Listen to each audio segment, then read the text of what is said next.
Ara escoltareu uns treballs fets pels alumnes de segon d'ESO de l'Institut IES Anton Busquets i Ponset, a les assignatures de castellà i català. Esperem que us agradi.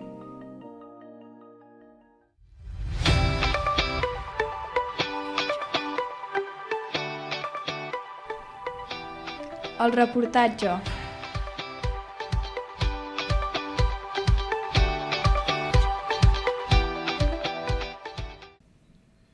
Bon dia, som unes alumnes de segon d'ESO de l'Institut Anton Busquets i Ponset. Avui us donarem informació turística sobre Ribadavia, un petit poble de Galícia. Nosaltres hem fet una trucada a l'oficina de turisme del poble. Els hem fet unes quantes preguntes i a continuació us explicarem el que ens han respost per si voleu visitar-lo alguna vegada. Ribadavia és un poble de 5.028 habitants.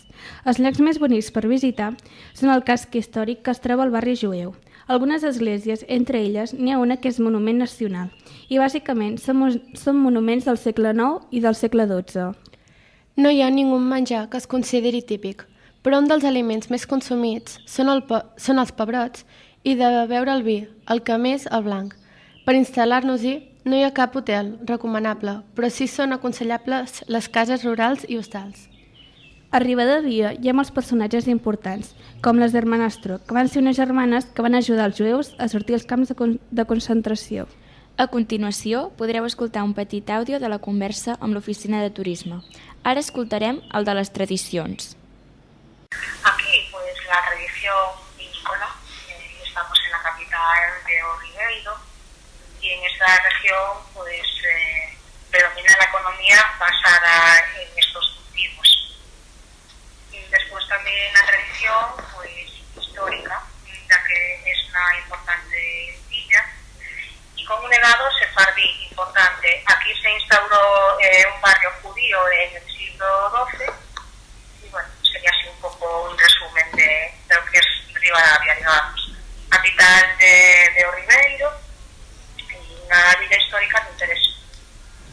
Seguidament, el de les festes més importants del poble. Mira, aquí se celebran varias fiestas a lo largo del año. Dos son de relevancia turística. La Feira do Viño, que es de interés turístico autonómico, y la Festa de la Historia. Esta última es de interés turístico nacional y en vías de que sea internacional. Y aquí pues la gente se viste de época medieval. Y después, bueno, en esta fiesta hay varias actividades y una de ellas es una boda judía, en la cual pues se llevan los trajes típicos, bueno, de la novia judía, el novio judío. Hay un rabino ficticio y bueno, es un poco así un compendio de ropa hebrea y ropa medieval.